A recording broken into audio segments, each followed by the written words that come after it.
keep you updated, Listín Diario, the newspaper for the Dominicans, present the most important news of the day. Monday, February 14th of 2022. The advance payment or deposit for admission to a private clinic is aimed at patients who are not insured or for whom the affiliated ARS does not have a contract with that health center, and the economic amount that is requested depends on their condition or health problem.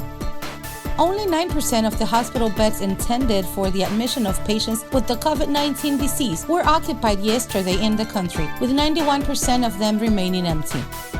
The country begins today the application in schools of the vaccine against COVID-19 to children between the ages of 5 and 11 who have the written authorization of their parents, which begins a new phase of the immunization scheme and fight against this virus that has gravitated in Dominican territory since March of 2020.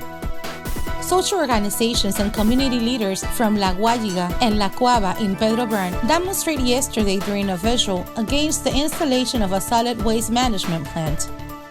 At least 152 women were victims of feminicide in 2021 nationwide, 18 fewer than in 2020, despite the massive pressure exerted by women's movements that have expressed their rejection of gender violence.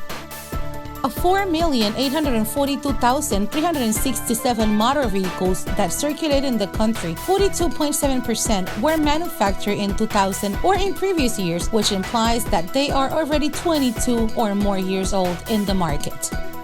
The president of the National Association of Importers of Agricultural Products, Pedro Espinal, called the government's attention to the situation of the country's rice sector, which he indicated is worrying since producers are experiencing anguish and desperation. President Luis Abinader left the Winston Churchill Avenue corridor in operation, which will have 14 buses with the novelty that the passenger will be able to pay by credit card. For this and more information, you can visit listindiario.com. For Listín Diario, voiceover and translations by Indira Rodriguez. To keep you updated, Listín Diario, the newspaper for the Dominicans, presented the most important news of the day.